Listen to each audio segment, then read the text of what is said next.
पर जब medieval India पढ़ते हो, मध्यकाल भारत का इतिहास पढ़ते हो, और उसमें से यदि आप राजस्थान वाली हिस्ट्री निकाल देते हो तो उसके बाद उनके पास कुछ भी नहीं बचता है। कि आप अकबर को बिना राणा प्रताप के नहीं पढ़ सकते, आप औरंगजेब को राज सिंह और दुर्गादास राठौड़ के बिना नहीं पढ़ सकते, आप अलाउद्दीन खिलजी को हमीर रतन सिंह और कानड़देव सोनगरा के बिना नहीं पढ़ सकते। तो मिडिवल हिस्ट्री है और राजस्थान की खूब रिच है, उसके खूब सारे एविडेंस अपने को मिले।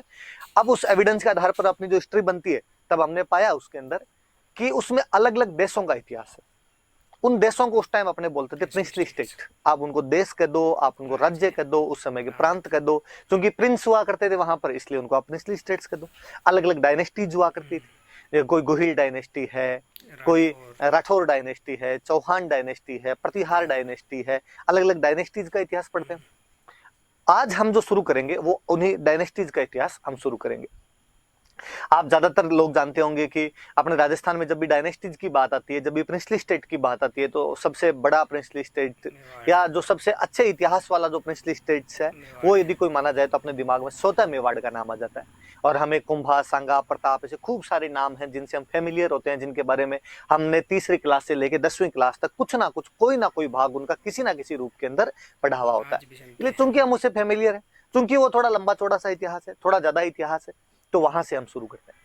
एक मिडिवल हिस्ट्री शुरू करने का एक दूसरा बड़ा रीजन ये और है कि अपनी जो कल्चर पूरी है वो मिडिवल हिस्ट्री पे डिपेंड करती है। कि भाई कल्चर में क्या आएगा, कल हमने बताया था कि कल्चर के अंदर क्या आएगा, तो कल्चर में फोर्ट्स किसने बनवाए, टेम्पल्स किसने बनवाए, उनके आर्किटेक्चर क्या है, पेंटिंग्स किसने बनवाई, हैंडीक्राफ्ट्स का विकास कैसे कैसे हुआ था, इन सब चीजों के बारे में पढ़ते हैं। ये सब राजस्थान में किसने करवाया, सारा राजा महाराजाओं ने करवाया। राजा महाराजाओं की हिस्ट्री किसमें पढ़ते हैं, तो मिडिवल के अंदर पढ़ते हैं। तो वो जो हिस्ट्री कल्चर वाला पोर्शन जो हिस्ट्री से जुड़ के पढ़ा जाता है वो मिडिवल के अंदर ही आता है। इसलिए ये जब हम पढ़ेंगे तो इससे कल्चर पढ़ने में भी हमको मदद मिलेगी। तो यहाँ पर खूब सारी चीजें हम देखेंगे। तो आज जो हम हिस्ट्री देखेंगे वो मेवाड़ की हिस्ट्री देखेंगे, मेवाड़ का इतिहास हम देखेंगे। अब मेवाड़ के इतिहास में हम बात करते हैं कि इसमें क्या था क्या नहीं था।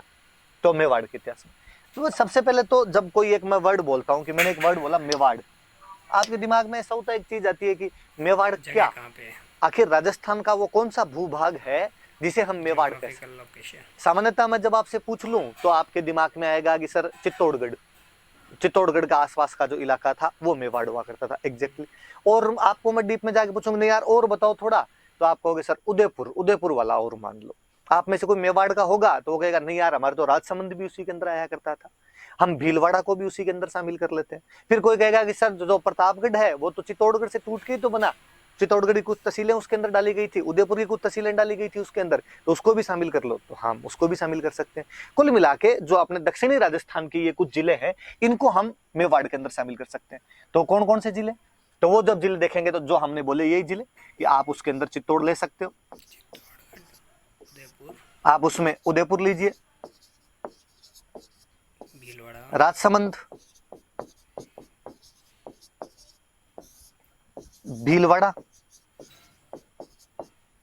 और प्रतापगढ़, अभी सलूम्बर भी ले सकते हैं। ये वाला जो भूभाग था ये अपने मेवाड़ के अंदर आया करता था। आप आगे देखेंगे भी कि जब तक हमारे मेवाड़ की क्लासेज चलेगी तब तक कोई भी जो स्थान आएगा वो इन जिलों से संबंधित होगा। हिस्ट्री में सबसे बड़ी समस्या है कि जब भी कोई जगह आती है, जब भी कोई युद्ध आता है, जब भी कोई राजा का एक जगह से दूसरी जगह जाना होता है, हमारे दिमाग में सबसे पहले आता है कि ये जगह है कहाँ, ये जो काम हुआ था ये कब हुआ था। मतलब दो चीजें, एक तो कहाँ वाला और एक कब वाली चीज होती है। तो आप नोटिस करना कि मेवाड़ की जब हम बात करेंगे तो कहाँ की मैं जब भी बात करूंगा कि ये जगह कहाँ पे है, तो या चित्तौड़ में होगी, या उदयपुर में होगी, या राजसमंद में होगी, या भीलवाड़ा में होगी, या प्रतापगढ़ के अंदर होगी। ये मेवाड़ का बड़ा बड़ा सा पोर्शन है। ये बात बताने के पीछे एक लॉजिक और थोड़ा सा ध्यान रखना, जब मेवाड़ बताओ तो अक्सर हम क्या करते हैं कि जो पश्चिमी राजस्थान के लोग होते हैं या जो पूर्वी राजस्थान वाले होते हैं, हम ज्यादातर दक्षिण राजस्थान के बारे में जानते नहीं, या जो दक्षिण वाले हैं वो पूर्व के बारे में थोड़ा कम जानते, सीधी सी बात। तो हमसे किसी से पूछा जाएगा यार मेवाड़ में क्या आता है, और स्टूडेंट अपनी रो में बताना शुरू करता है और कहते सर उदयपुर, चित्तौड़गढ़, राजसमंद, भीलवाड़ा, प्रतापगढ़, डूंगरपुर, बांसवाड़ा, खूब आगे निकल जाता है। बस वो थोड़ा ध्यान रहे कि डूंगरपुर बांसवाड़ा वो इसके अंदर शामिल मत करना, ये वाला पोर्शन अलग से अपना। हम जब डूंगरपुर बांसवाड़ा पढ़ेंगे अलग से तो मैं इनके बारे में और बता दूंगा, पर डूंगरपुर बांसवाड़ा वाला जो पोर्शन है मैं अभी थोड़ी सी बात करूं तो इसको अपने राजस्थान में एक अलग टर्म बोलते हैं, इसको बोलते हैं वागड़। याद रखना, आगे खूब सारा काम आएगा कई जगह ये क्वेश्चन पूछा जाता है कि वागड़ में कौन कौन से क्षेत्र शामिल होते हैं, तो वागड़ में डूंगरपुर और बांसवाड़ा शामिल होते हैं। हम आगे और पढ़ेंगे कि वागड़ी भाषा कहाँ बोली जाती है, तो जो वागड़ होगा उसी के अंदर वागड़ी भाषा होगी, तो वागड़ी भाषा कहाँ होगी, तो डूंगरपुर बांसवाड़ा के अंदर होगी। अब जब आप ज्योग्राफी राजस्थान की और पढ़ लोगे या राजस्थान का जब मैप देखोगे तो आप वापस नोटिस करोगे कि ये डूंगरपुर बांसवाड़ा किसके पास में लगता है, तो उधर गुजरात के पास में लगता है।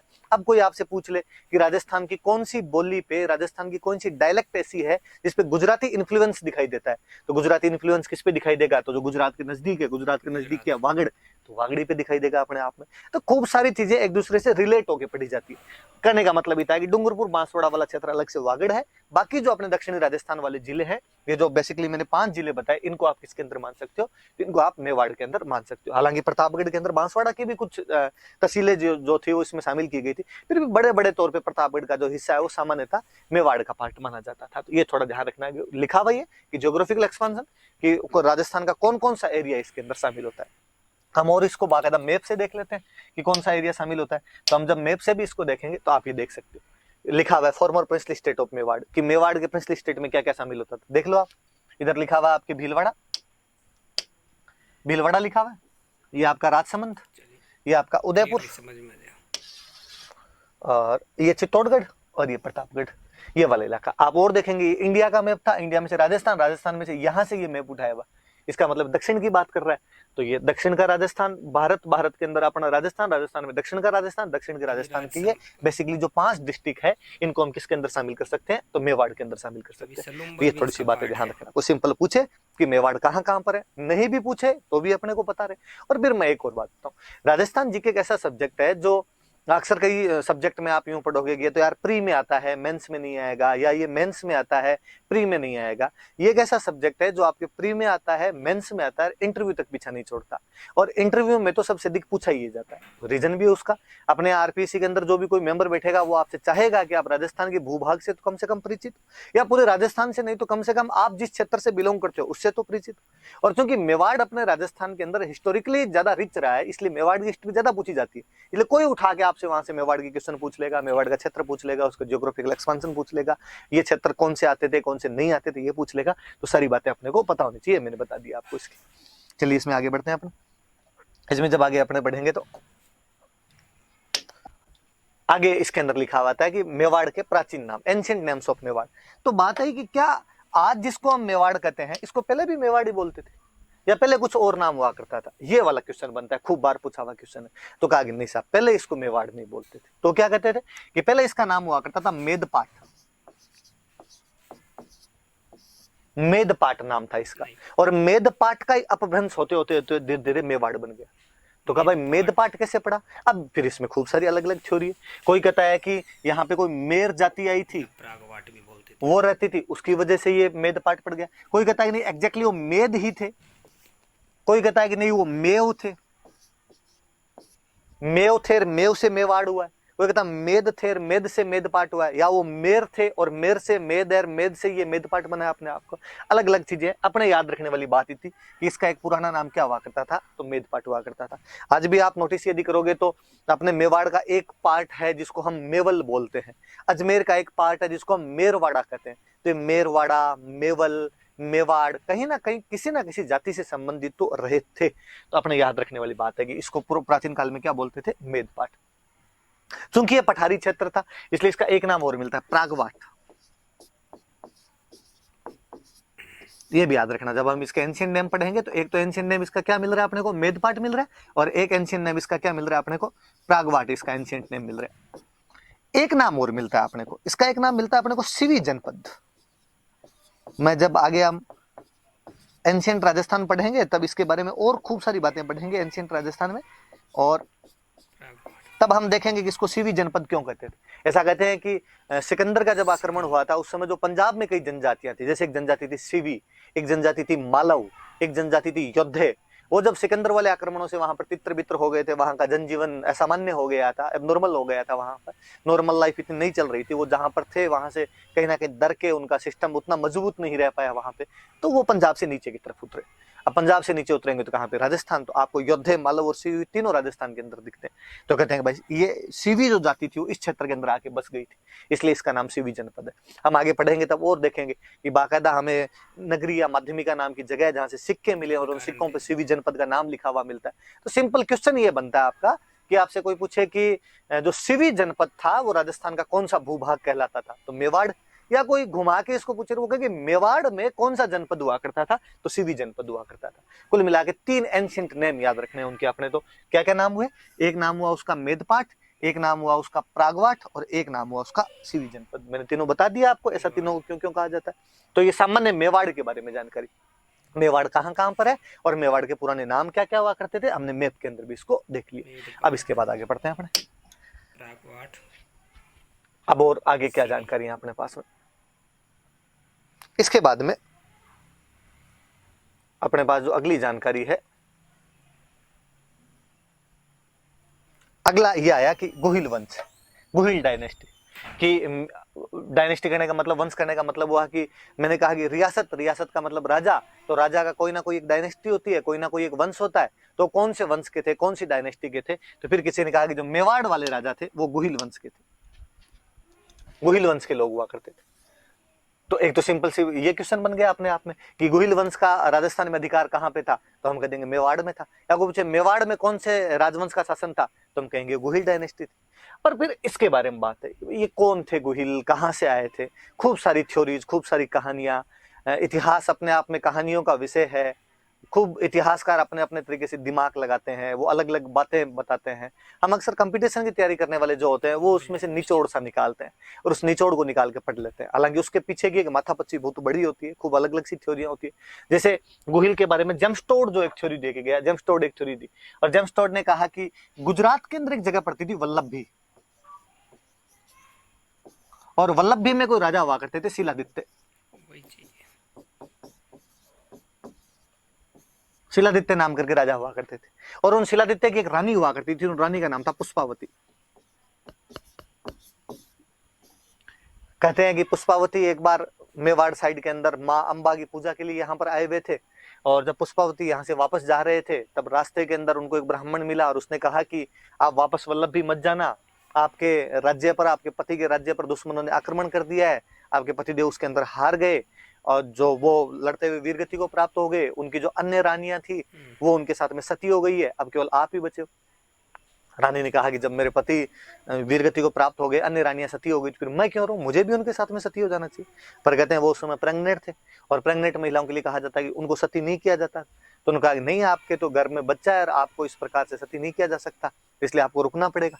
तो कहते हैं कि बाद में उन्होंने बच्चे को जन्म दिया और बच्चे को जन्म देने के बाद में उन ब्राह्मणों को उन्होंने बच्चा सौंप दिया। कहते हैं विजयादित्य नाम करके कोई ब्राह्मण था, उसको सौंप दिया, उसका आगे तुम इसका पालन पोषण करना। उसके बाद में वो सती हो गए और चूंकि डर लगा उन ब्राह्मणों को भी कि कहीं दुश्मन आके इस बच्चे को भी नहीं ले जाए, इसलिए कहते हैं कि उसका एक गुफा के अंदर रखा गया, गुफा में उसका पालन पोषण किया गया। अब कहानी आई कि गुफा में रखा गया, इसलिए बच्चे का नाम था गुहादित्य,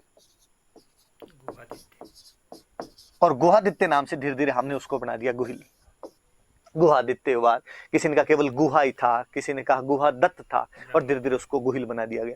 कभी कोई इस कहानी से उठा क्वेश्चन पूछ लेगी राजस्थान के कौन से राजा के बारे में ऐसा कहा जाता है कि उसका पालन पोषण गुफा में किया गया, उसका जन्म एक गुफा केव जो होती है, गुफा जो होती है उसके अंदर हुआ था, तो थोड़ा ध्यान रखना। हालांकि थ्योरी है, सच्चाइयां इस बात में नहीं है, लेकिन फिर भी एक किसी बंदे ने ऐसी थ्योरी दी थी कि इसकी वजह से कुछ ऐसा हुआ होगा।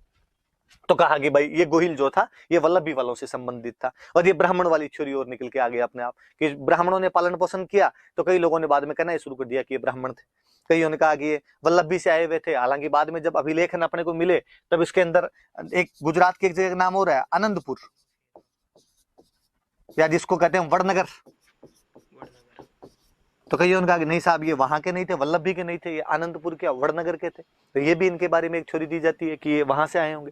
अबुल फजल एक नई थ्योरी देता है। अबुल फजल कहता है कि नहीं, ये जो गोहिल थे ये तो ईरान का एक राजा हुआ था, नौशेरवां खां, और वो जो नौशेरवां खां आदिल नाम का एक राजा था और उसके वंश थे। ये वाला थोड़ा अलग से याद रख लेना, ब्राह्मण वाला तो आपके सबके याद ही रहता है कि अब किसने कहा था कि जो गोहिल थे वो ईरान के राजा नौशेरवां खां आदिल के वंशज थे, उसके डिसेंडेंट थे। तो ऐसा कहने वाला जो आदमी था अबुल फजल, नाम सुना होगा आपने, अकबर के दरबार का एक मुख्य इतिहासकार था अबुल फजल, उसने ऐसा कहा था। तो ये तो इसके नाम के पीछे की ऐसी कहानियां हैं कि अलग अलग लोगों ने छोड़ी थी। तो ये थोड़ा सा याद रखने वाली बात है। तो गुफा वाली बात याद रखने वाली, एक ये वल्लभी जमस्टोड वाला कि वो वल्लभी के राजा शिलादित्य और पुष्पावती का बेटा माना जाता है। और अबुल फजल ये कहता है कि ये नौशेरवा खा आदिल थे जो कि ईरान के राजा थे और जो गुहिल है ये उनके वंशज है, वहां से ये लोग इधर आए थे। पर सारी अलग अलग थ्योरीज है, इस बारे में कोई सच्चाई सीधी सीधी सी नहीं है। ईरान। अब इसमें और चीजें बताता हूं मैं आपको थोड़ी। अब जब इस गुहिल डायनेस्टी को हम देखते हैं, मेवाड़ के संदर्भ में देखते हैं कि यार पीछे वाला छोड़ो, अपने को तो ये बताओ यार कि मेवाड़ के अंदर जब रहे थे, कब आए थे, क्या किया था इन्होंने, उन बातों को तो पता चले। आगे वाली बातें तो पता है, गुहिल का पीछे का नहीं पता होगा अपने को बोले।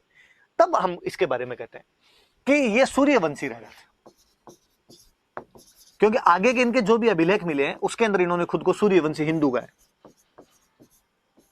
अपने यहाँ पे ये भी एक विशेषता थी, अपने राजा महाराजा खुद को या तो सूर्य से जोड़ते थे या चंद्रमा से जोड़ते थे, इसलिए या तो कोई सूर्यवंशी मिलेगा या चंद्रवंशी मिलेगा। और ऐसा राजा महाराजा उनमें सामान्य लोग, आप भी घर से पूछ लोगे, दादाजी दादी से पूछोगे कि अपना वंश कौन सा है, तो आपको बता देंगे या तो सूर्यवंशी कहेंगे या वो चंद्रवंशी कहेंगे। ऐसा सबके साथ माइथोलॉजी के साथ चीजें जुड़ी हुई, हिस्ट्री अपने आप में इन्होंने भी जोड़ दी। तो ये सूर्यवंशी हिंदू जमस्टोड ने, और एक अपने आगे पढ़ेंगे जोधपुर के अपने इतिहासकार हुए थे मुहणोत नैणसी, इन दोनों ने कहा कि जो गुहिल वंश था, इस गुहिल वंश की 24 ब्रांचेस थी, 24 शाखाएं थी। कितनी ब्रांच थी ये याद रखने वाली बात है। कोई पूछ ले कि गुहिल वंश की कितनी शाखाएं थी, तो 24 शाखाएं हुई थी इसकी। टोड भी 24 शाखाओं के नाम बताता है, नैणसी भी 24 शाखाओं के नाम बताता है। अपने ये याद रहे नहीं रहे, किसने बताया, ये याद रखना कि गुहिल वंश की शाखाएं थी कितनी, तो कितनी शाखाएं थी, तो उनकी 24 शाखाएं थी। अलग अलग जगह इन्होंने राज किया। जैसे हम आगे पढ़ेंगे धीरे धीरे, हम पढ़ रहे हैं मेवाड़ में जिनका राज था, मैं आगे बताऊंगा आपको। वागड़ मैंने अभी बताया था, वागड़ में क्या था, डूंगरपुर बांसवाड़ा, इसके अंदर भी इनका राज रहा था। हम आगे और पढ़ेंगे इनके बारे में कि अपने जयपुर के पास में एक जगह पड़ती है चाकसू, तो इस चाकसू को पहले बोलते थे चाटसू, यहां पर भी इनका शासन रहा है। कोई गुजरात में कोई जगह पड़ती है कल्याणपुर, वहां पर भी इनका शासन रहा है। ऐसे करके हम शिवाजी तक को, महाराष्ट्र कहते हैं, शिवाजी भी गुहिल थे। आगे हम और पढ़ेंगे कि नेपाल के जो राजा थे वो गुहिल थे। तो मतलब देश में नहीं, देश के बाहर भी गुहिल वंश का अधिकार रहा था। ऐसे करके कहते हैं कि 24 ब्रांचेज हुई थी, उन्होंने 24 ब्रांचेज ने राज्य किया था। तो कोई पूछ ले भाई गुहिल वंश की कितनी शाखाएं थी, तो गुहिल वंश की कितनी शाखाएं थी, तो 24 शाखाएं थी, जिन्होंने अलग अलग जगह पे राज किया था। थे कौन ये, तो ये सूर्यवंशी हिंदू थे। और 24 शाखाओं का वर्णन कौन करता है इनके, तो टोड और जो नैणसी है वो इनकी 24 शाखाओं का वर्णन करता है। अब बात आई कि ये कब हुआ था गुहिल, कौन सा टाइम पीरियड था जब ये गुहिल हुआ था, तो यार ये तो पता ही नहीं चल रहा कि कब हुआ था कब नहीं हुआ था। फिर वापस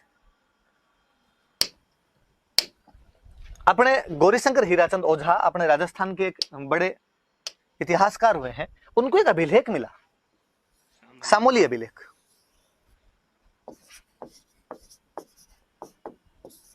(646 AD) का एक अभिलेख मिलता है सामोली, उदयपुर के अंदर जगह पड़ती है।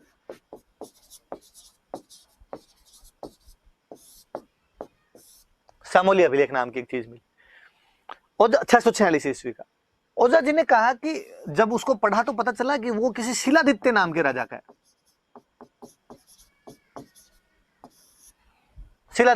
शिलादित्य कौन था, का शिलादित्य गुहिल का 5वां वंशज था। कि गुहिल हुआ, गुहिल के बाद में जो राजा हुआ वो राजा हो गया भोज, भोज के बाद में जो राजा हुआ वो राजा था महेंद्र, महेंद्र के बाद में जो राजा हुआ वो था नाग, और नाग के बाद में जो 5वां राजा हुआ था वो था शिलादित्य। और शिलादित्य का सन कौन सा ठहर रहा है, का 646, ये इसके अंदर हुआ था।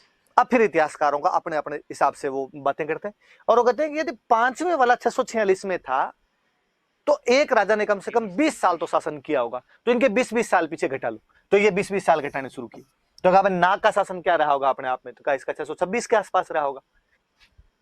महेंद्र में गए, इसका क्या रहा होगा, कहा 606 के आसपास में रहा होगा। भोज में गए, इसका क्या रहा होगा, तो कहा 586 586 रहा होगा। तो गुहिल में गए कि क्या रहा होगा, तो कहा 566 566 ईस्वी के अंदर इसका रहा होगा। तब से हमारे एक वो सिस्टम बन गया, हम पढ़ते हैं कि गुहिल वंश की स्थापना कब हुई, तो हम कह देते हैं कि 566 ईस्वी के अंदर हुई। ये तो याद रखना ही है, अब दिमाग में रखना, पूछे भले ही नहीं पूछे, पर आपको कोई पूछ लेगा तेरे क्या पता 566 के अंदर ही था, तू कैसे बता सकता है। तब अपने कहना भाई साहब सामोली वाला जो अभिलेख है वो किसी शिलादित्य नाम के राजा का है, और वो जो शिलादित्य है वो गोहिल का 5वां वंशज है, वो यदि 646 में है, और एक राजा का टाइम पीरियड यदि 20 साल मान लिया जाए, तो पीछे पीछे जब हम जाएंगे तो गोहिल का जो टाइम पीरियड होगा वो 566 ईस्वी आएगा। हालांकि ओझा जी ने इससे एक बात और की, ओझा जी ने कहा कि वो टोड वाली जो थ्योरी वो झूठी है। वो जो कहता है वल्लभी का राजा था शिलादित्य, कोई वल्लभी में ऐसा शिलादित्य नाम का उस टाइम में राजा ही नहीं था, और शिलादित्य नाम का जो राजा हुआ वो वास्तव में गोहिल की 5वीं पीढ़ी के अंदर जाके हुआ। पर इन गोहिलों का पहला कोई अभिलेख मिला है तो शिलादित्य का ही मिला, इसलिए शिलादित्य थोड़ा ज्यादा पॉपुलर हुआ, और शिलादित्य पॉपुलर हुआ इसलिए इन लोगों ने शिलादित्य को थोड़ा बड़ा राजा बना के शिलादित्य की पीढ़ी के अंदर गोहिल कर दिया। उनका नहीं साहब, गोहिल पहले हुआ था और गोहिल की पीढ़ी के अंदर शिलादित्य हुआ था। तो ये सामूल्य अभिलेख, अपने थोड़ी सी बातें याद रखना। पर अब जब सामूल्य अभिलेख की बात, एक तो ये, तब कोई ये पूछ ले, क्वेश्चन ये बने आपको कि गोहिल डायनेस्टी का टाइम पीरियड डिसाइड करने में कौन से अभिलेख का स्थान है, इंस्क्रिप्शन, कौन सा इंस्क्रिप्शन उसमें काम आ सकता है, तो अपने याद रखना कि सामूल्य अभिलेख का मतलब सिंपल सा, किसी बाटे के ऊपर कुछ लिखवा दिया करते थे तो वो अपने आप में अभिलेख हो जाया करता था। इसी को आप शिलालेख भी कह सकते हो, रॉक एडिक्ट भी कह सकते हो, पत्थर पे लिखा हुआ है तो शिलालेख का दो आपके, तो ये सामूल्य अभिलेख। अब चूंकि बात ही आ गई, वैसे तो हम अभिलेख और पढ़ेंगे, अलग से और पढ़ेंगे, जब बात आ गई तो मैं और बता दूंगी इसमें लिखा हुआ क्या। तो इसके अंदर लिखवाने वाले ने लिखा, इस लिखा इस समय धरती पर शिलादित्य नाम का जो राजा है वो रह रहा है। फिर उसने आगे लिखा कि वहां पर पास में कोई जगह थी वटनगर, याद रखना पहले वाला मैंने बड़नगर बताया था, ये वटनगर नाम है, सिरोही के अंदर जो अपने, जिसको आजकल हम बसंतगढ़ कहते हैं, उसकी बात है कि वटनगर नाम की एक जगह थी, और यहाँ पे वटनगर के अंदर यहाँ पर एक महाजनों का समुदाय रहता था। महाजन मतलब बनिए, तो उनकी कम्युनिटी रहा करती थी, और वो लोग वहां से वटनगर से यहाँ पर आ गए थे, मेवाड़ के अंदर आ गए थे। और मेवाड़ के अंदर आने के बाद ये जो महाजन समुदाय था, इसका जो प्रमुख था, इसका जो चीफ था, इसका जो हेड था, ये तो कोई भी जो ये यूनियंस होती थी, इनके जो हेड हुआ करते थे उनको बोलते थे महतर, बड़ा आदमी मतलब महतर। और इसका जो महतर था उसका नाम था जंतक। और कहते उस जंतक नाम के महतर ने अपने महाजन समुदाय जो था उसकी आज्ञा ली, और उसकी आज्ञा लेके यहाँ पर एक मंदिर बनवाया, अरण्यवासिनी। अब कहते हैं, हम कहते हैं अरण्यवासिनी कौन, तो हम कहते हैं आज जिसको हम जावर माता कहते हैं, ये अरण्यवासिनी। तो अरण्यवासिनी देवी के मंदिर की जानकारी या जावर माता के मंदिर की जानकारी कौन सा अभिलेख देता है, तो सामूल्य अभिलेख देता है। और बताया हुआ कि मंदिर बहुत बड़ा था, वो तो इतना बड़ा मंदिर था, इतना प्रसिद्ध मंदिर था कि 18 प्रकार के तो गायक रहते थे, गाने बजाने वाले, कोई ताल मंजीरा झंझर खड़काने वाले कोई लोग थे, तो 18 प्रकार के थे, बड़े बड़े धनी लोग इस मंदिर के अंदर आया करते थे, ये बात और बताई। और फिर ये बताया हुआ कि जिस दिन मंदिर की प्रतिष्ठा वगैरह कर रहे थे, और उस दिन जनता को लगा कि यार अपनी जिंदगी का महत्व समाप्त हो गया, जितने काम करने थे कर दिया, माता जी का मंदिर बनवा दिया, अब ये दुनिया, ये महफिल अपने काम की नहीं है। और कहते हैं कि उसने एक देवबुक नाम के स्थान पर, अब ये स्थान एग्जैक्टली कौन सा है भगवान जाने, वो अभिलेख में क्या बताना चाह रहे हैं, और वहां पर उसने अग्नि में स्नान कर लिया, अग्नि में प्रवेश कर लिया, अग्नि जलाई, चिता जलाई, और उसके अंदर बैठ गए, जिसको आजकल अपने कहते हैं सती। तो सती प्रथा में तो क्या है कि पति की डेथ हो गई, उसके बाद पत्नी उसके साथ में जाकर बैठ जाती है। यहाँ पर तो व्यक्ति खुद ही उसको अंतिम समय में जाके लग रहा है कि यार बस अब खूब जी लिया, अब क्या करना है आगे जी के, और आदमी एक तरीके से सत्ता हो जाता है इसके अंदर। तो कहते हैं कि भाई इससे ये भी पता चलता है कि उस समय लोग ऐसे अंतिम समय में मृत्यु का वर्ण कर लिया करते थे, खुद ही मृत्यु को चुन लिया करते थे, चुनाव कर लिया करते थे मृत्यु को। तो जनतक महत्तर के बारे में ये भी बात है। तो सामूल्य अभिलेख की बात आई तो मैंने 4 बात बता दी, याद रख लें। क्या क्या बात बताती है, तो वटनगर से आया हुआ एक महाजन समुदाय है, महाजन कम्युनिटी है, उनका जो हेड चीफ है उसका नाम जंतक है, और जंतक ने इन सब की आज्ञा लेके एक मंदिर बनवाया, अरण्यवासिनी देवी का मंदिर, वो जावरवाता का मंदिर है। और फिर उसने इस मंदिर की प्रतिष्ठा के बाद में देवबुक के नाम के स्थान पर अग्नि जलाई, और अग्नि के अंदर खुद उसके अंदर प्रवेश कर जाता है, मतलब खुद अपना जीवन है वो समाप्त कर लेता है। इस मंदिर के बारे में कि बड़ा मंदिर था, धनी लोग आया करते थे, 18 प्रकार के गायक इसके अंदर रहा करते थे। अब देखो अभिलेख अपने आप में कई बातें और बताता है। ये वाला जो इलाका है ये भीलों का क्षेत्र है। शिलादित्य के बारे में बताया कि शिलादित्य वहां पर राज कर रहा है, इसका मतलब वहां के जो भील वगैरह थे उन पे शासन करना शिलादित्य ने शुरू कर दिया था। इसका मतलब उन लोगों के साथ अब इन मेवाड़ वालों का कनेक्शन बैठ गया। गुहिल की बाद 5वीं पीढ़ी यहाँ पर रहते रहते उनका कनेक्शन यहाँ पर स्थापित हो गया होगा, ये भी हमें जानकारी मिलती है। उसके अंदर और लिखा हुआ है कि वो जब लोग यहाँ पर आए तो उन्होंने जीवन रूपी अगर उत्पन्न किया। कि अगर क्या होता है, तो कहते खान, माइंस वगैरह उन्होंने यहाँ पे खोदनी शुरू कर दी थी। क्या मिला क्या नहीं मिला वो तो नहीं, पर वो खनन उद्योग, जो माइंस इंडस्ट्री है उसके बारे में जरूर जानकारी। और हम आगे देखेंगे कि हम आगे पढ़ेंगे कि जावर जो है यहाँ पर अपने खनिजों की बाद में अपने को बातें मिलेगी कि यार यहाँ पर खनिज वगैरह मिलने लग गए थे। तो जो माइंस इंडस्ट्री है उसकी भी कहीं ना कहीं कोई जानकारी दे रहा है। तो सामूल्य अभिलेख आगे जब बात आएगी तो वापस बता दूंगा, तो याद रखना। सामूल्य अभिलेख खुद तो कब का है, 646 का, सबसे महत्वपूर्ण यूज तो इसका क्या है, इंपॉर्टेंट यूज क्या है, तो ये गुहिल डायनेस्टी का जो काल क्रम है, उनका जो टाइम पीरियड है वो डिसाइड करता है। कैसे डिसाइड करता है मैंने बता दिया। तो गुहिल डायनेस्टी का टाइम पीरियड क्या निकल के आया, तो 566 ईस्वी निकल के आया। वैसे अभिलेख क्या कहता है, तो कहता है वटनगर से एक महाजन समुदाय है, उनका मुखिया जयंतक है, जयंतक ने यहाँ पे अरण्यवासिनी देवी का मंदिर बनवाया, जिसको आजकल अपने जावर माता कहते हैं। बड़ी बड़ी सी बातें। और फिर उसने देवबुक नाम के स्थान पर अग्नि में प्रवेश कर लिया था। ये वाली सारी बातें। इसका मतलब एक डायनेस्टी का शासन चलता आ रहा था, उसमें एक बड़ा राजा शिलादित्य और शिलादित्य के टाइम में ये काम हो गए। तो याद रखना शिलादित्य कब क्या हुआ है अपने आप में। अब इसके बाद और बताओ, इसके एक बात और सुनो। फिर इसके बाद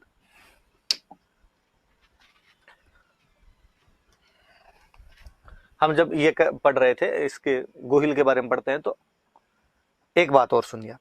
अब इतने सालों से अपने ये थ्योरी चलती है कि भाई 566 के अंदर 566 में गुहिल आ गया था, तो अपने दिमाग में आया कि यार गुहिल कोई छोटा मोटा राजा रहा होगा और बाद में शिलादित्य बड़ा राजा हो गया और शिलादित्य ने यहाँ पे अभिलेख वगैरह लगवा दिए, शिलादित्य के टाइम में यहाँ पे मंदिर बन गया और उसकी जानकारी अपने को मिल जाती है। गुहिलों का सबसे प्राचीन अभिलेख ये मिला। दिक्कत तब हुई कि 1869 में आगरा के पास, आगरा के पास में कोई जगह से गुहिल के 2000 चांदी के सिक्के मिले,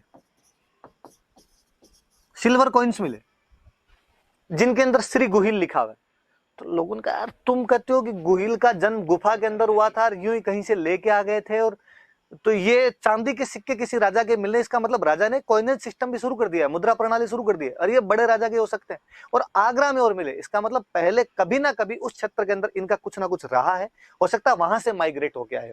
जैसे खूब सारी थ्योरी कि कोई लोग कहते हैं गुजरात से आए, कोई लोग कहते हैं आगरा से आए, पर ये अपने आगरा वाला एविडेंस है, गुजरात वाली तो कहानी है, आगरा वाला अपने पास एविडेंस भी है कि नहीं इनके वहां पे सिक्के मिले थे। ये थोड़ा सा याद रखना कि गुहिल के हमें चांदी के सिक्के प्राप्त हो जाते हैं और चांदी के 2000 सिक्के प्राप्त होते हैं 1869 के अंदर। ये जो शिलादित्य जिसकी अपने बात कर रहे हैं, इसका भी एक सिक्का मिला, पर इसका एक तांबे का सिक्का मिला, इसका भी अपने को सिक्का मिल जाता है। तो ये गुहिल वाली थोड़ी अलग सी बात है, नई सी बात है, थोड़ी आप याद रख लेना कि श्री गुहिल लिखे हुए। सिंपल कोई यहां से नहीं पूछेगा, अलग से सिक्कों वाले चैप्टर से उठा के पूछ लेगा। सिक्कों वाला चैप्टर जब हम पढ़ेंगे मैं और बता दूंगा कि श्री गुहिल लिखे हुए 2000 चांदी के सिक्के किस स्थान से प्राप्त हुए, तो आगरा से, या आगरा नामक स्थान से राजस्थान के कौन से वंश के चांदी के सिक्के प्राप्त होते हैं, तो हमें गुहिल वंश के चांदी के सिक्के प्राप्त हो जाते हैं। चलिए इसके बाद आगे देखते हैं। पर इस वंश का जो एक बड़ा राजा जिसको हम माने, वो यदि कोई हुआ है जिसके बारे में हम जानते हैं, तो वो राजा था बप्पा रावल। बप्पा रावल नाम करके कोई बंदा हुआ और ये इस वंश का एक बड़ा राजा है।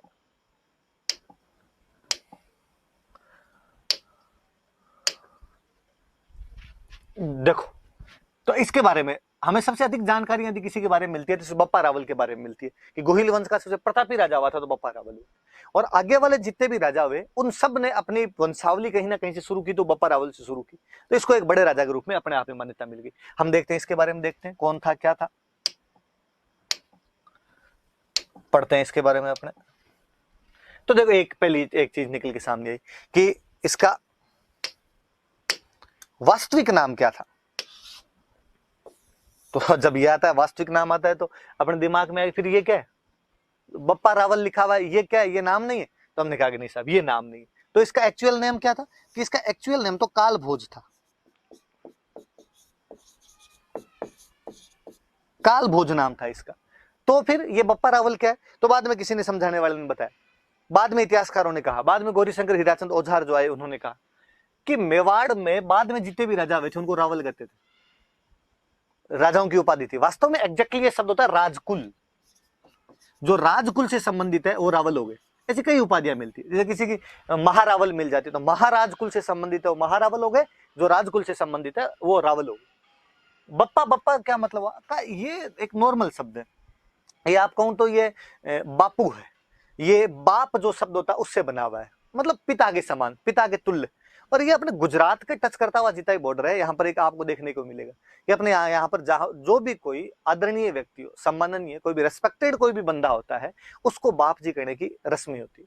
अक्सर मेवाड़ साइड में आज भी किसी मंदिर में जाके आते हैं तो भगवान के लिए बाप जी शब्द का इस्तेमाल करते हैं, और वहां कभी यूं नहीं कहते भाई हम मंदिर जाके आए या देवता के जाके, बाबू जी के जाके आए थे, बाप जी के जाके आए थे। आप और नोटिस करना कभी कि महात्मा गांधी को बापू कहते हैं, तो महात्मा गांधी को बापू इसलिए नहीं कहते कि डोकरे थे, महात्मा गांधी को बापू कहने के पीछे भी ये लॉजिक यही है कि वो गुजराती थे और गुजरात के अंदर ऐसे बोला जाता है। मैं तो आपको रिसेंट बताऊं, रविंद्र जडेजा गुजरात का क्रिकेट प्लेयर है, वो कभी 5 विकेट ले, वो कभी 50 रन बनाए, उसके जो फेसबुक या ट्विटर पे गुजरातियों कमेंट पढ़ लेना और सब पे आएगा जियो बापू, बापू आज अच्छा खेल रहा है। लगता है यार 31 साल में बापू नहीं बना दिया, थोड़ा जल्दी नहीं कर दिया इस बार आपने। पर वहां है ऐसी, वहां थ्योरी है कि वहां इनको बाप जी या बापू ही कहा जाता है। हम आगे और पढ़ेंगे कि मोतीलाल तेजावत उधर मेवाड़ साइड के बड़े नेता हुए, हम कहेंगे उनको बाबूजी कहा जाता है। तो वहां बापा, बाप, बापू ये सब शब्द इस्तेमाल किए जाते थे। तो किसी सम्माननीय आदमी के लिए ऐसा कहना शुरू कर दिया। राजा को, अब राजा से ज्यादा सम्माननीय कौन? राजा के लिए कहा ही जाता था। राजा अपने आप में भगवान का रूप है। तो कहा भाई जो राजा वो बाप जी, और राजा को रावल बोलते थे तो कहा बाप जी रावल है, बाप जी रावल है, बाप जी रावल है। तो यूं करते करते धीरे धीरे उन्होंने बप्पा रावल बना दिया। तो कहा उसका नाम तो कालभोज था। अब ये वाली थ्योरी भी कि इसके अंदर बप्पा रावल इसका नाम नहीं है, इसका नाम तो कालभोज था, बप्पा रावल इसकी उपाधि है, बप्पा इसकी उपाधि है, रावल राजा को कहते थे। अब इसमें भी खूब सारे लोगों ने अलग अलग कहा। जेम्स टोड जब हिस्ट्री लिख रहा था तो जेम्स टोड ने कहा भाई साहब ये शिलादित्य, इसकी उपाधि बप्पा है। शिलादित्य की उपाधि उन्होंने बप्पा बता दी। कवि राजा श्यामल दास जी, श्यामल दास जी का याद रखना। जेम्स टोड का तो आपने नाम सुना हुआ था, हमने कल वाली क्लास के अंदर भी पढ़ा था इनके बारे में। श्यामल दास जी अपने मेवाड़ के एक बहुत अच्छे हिस्टोरियन है, कवि राजा श्यामल दास जी कहा जाता है। एक बहुत अच्छी बुक लिखी है इन्होंने, आगे आगे और जिक्र आएगा तो और बताऊंगा। वीर विनोद नाम की बुक है। अंग्रेजों के टाइम के अंदर, राजाओं के टाइम में जब अंग्रेज आ गए थे, राजाओं के शासन दिया थे, उस टाइम में सज्जन सिंह, शंभू सिंह अपने मेवाड़ में राजा थे, उनके समकालीन ये श्यामल दास जी अच्छी किताब लिखी वीर विनोद, मेवाड़ की हिस्ट्री। और वीर विनोद के अंदर ये कहते हैं कि बप्पा नाम नहीं है, बप्पा एक टाइटल है। तो टाइटल किसका? तो इनका ये शिलादित्य का एक पोता हुआ महेंद्र, ये उसका टाइटल है। पर बाद में गौरीशंकर हीराचंद ओझा ने जब वास्तव में हिस्ट्री पर रिसर्च करना शुरू किया, रिसर्च करके हिस्ट्री लिखी, तो उन्होंने कहा नहीं, मेवाड़ में भई भाट जीते हुए उनकी ख्यात देख लो, राज प्रशस्ति देख लो, नैणसी वाली ख्यात देख लो, उनके अंदर सब में एक नाम मिलता है कि बप्पा का जो बेटा था उसका नाम है खुमाण का। ठीक, फिर इससे क्या मिलेगा? फिर उनका इनका एक आठपुर से एक अभिलेख मिला है, और आठपुर वाले अभिलेख में लिखा कि काल भोज के बेटे का नाम खुमाण है। इसका मतलब बप्पा के बेटे का नाम खुमाण, काल भोज के बेटे का नाम खुमाण। इसका मतलब बप्पा और काल भोज एक ही व्यक्ति है, और बप्पा और काल भोज एक ही व्यक्ति तो यही है, और इसी का नाम बप्पा रावल है, इसी का नाम कालभोज है। तो याद रखना कि बप्पा रावल का एक और नाम था, दूसरा जो उसका नाम था वो नाम क्या था? कालभोज नाम था। कोई ये पूछे कि किसने ये कहा कि बप्पा एक नाम नहीं है, बप्पा एक उपाधि है, तो ये श्यामल दास जी ने कहा था सबसे पहले। श्यामल दास जी की लिखी हुई बात है। अपने आजकल तो शायद 10th या 12th वाली बुक के अंदर और दी हुई, तो सवाल पूछने की संभावना और बढ़ जाती है, तो ध्यान रख लेना। पर श्यामल दास जी ने ये उपाधि किसकी बता दी थी? वीर विनोद नाम किताब में ये उन्होंने महेंद्र की बता दी थी। टोड इससे पहले कह गया था कि ये जो उपाधि है ये सील नाम के राजा की,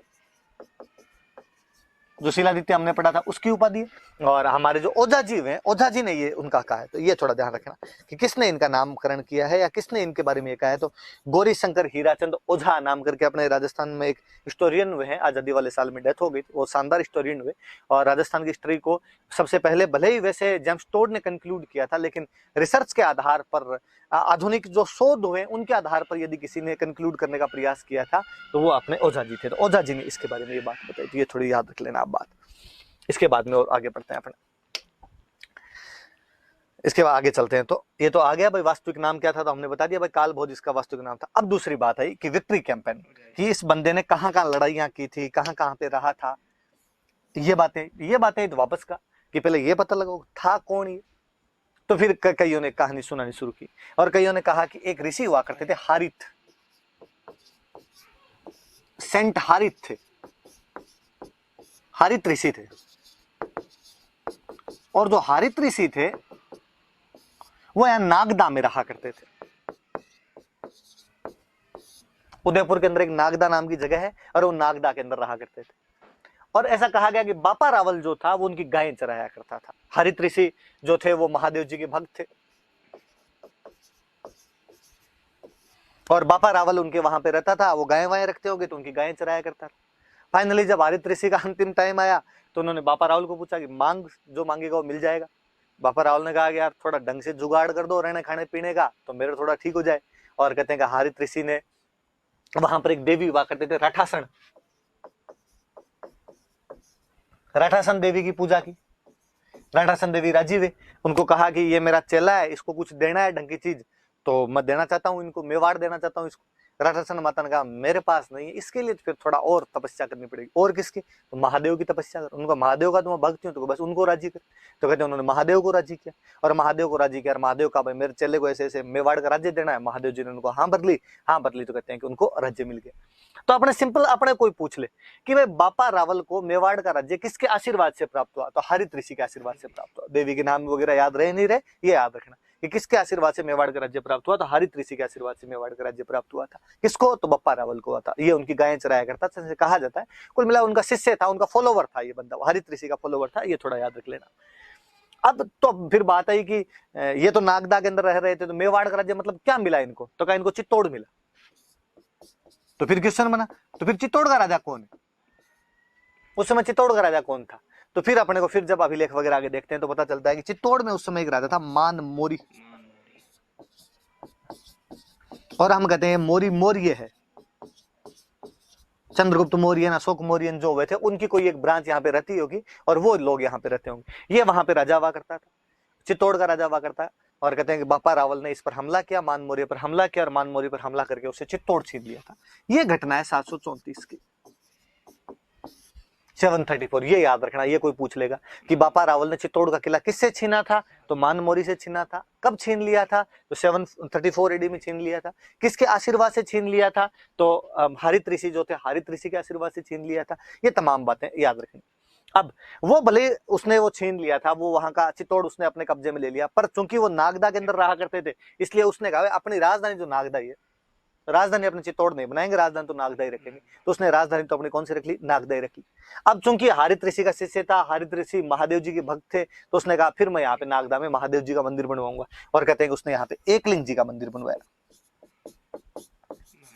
एकलिंग जी कौन? तो एकलिंग जी भगवान महादेव, भगवान शंकर, भगवान शिव, बम बम बोले जो एकलिंग जी, तो उनका मंदिर यहाँ पर बनवा दिया। कहते कौन सी जगह एग्जैक्टली? तो एकलिंग जी का मंदिर बनवाया। भगवान शंकर कहाँ रहते हैं? तो हम कहते हैं कैलाश पर्वत पे रहते हैं। तो नागदा के पास में जो एग्जैक्टली वो जगह, उसका नाम ही पड़ गया कैलाशपुरी, कि कैलाशपुरी नाम की जगह पर उन्होंने ये मंदिर बनवाया था। तो कैलाशपुरी ऑप्शन में है तो भी सही मान लेना, और नागदा ऑप्शन में है तो भी सही मान लेना। है कहाँ पे जगह ये याद रखना, तो ये जगह उदयपुर के अंदर आपकी पड़ती है, वहां पर इन्होंने एकलिंग जी का मंदिर बनवाया। अब थोड़ी सी मैं एक बात पर आगे और जाऊँ। अब एकलिंग जी को बनवा दिया, बापा रावल ने मंदिर बनवाया। बापा रावल इस वंश का प्रतापी राजा हुआ। उसके बाद वालों ने सबने अपने आप को बापा रावल के वंशज बताया। बापा रावल जब उनका भक्त था तो आगे वाले भी उनके भक्त थे, और भक्त भी कितने बड़े कि इन्होंने कहना शुरू किया कि राजा हम नहीं है। कोई जाके पूछता मेवाड़ के राजा से कि आप मेवाड़ के राजा हो गए? नहीं नहीं साहब, क्या बात कर दी आपने, हम कोई मेवाड़ के राजा नहीं। तो मेवाड़ का राजा कौन है? मेवाड़ के राजा एकलिंग जी। मेवाड़ के राजा तो भगवान शंकर महादेव जी। तो तुम यहाँ क्या कर रहे हो फिर बैठे बैठे? कहा हम तो उनके प्रधानमंत्री हैं, उन्होंने हमें काम दिया थोड़ा, हम तो काम कर रहे हैं वैसा बाकी।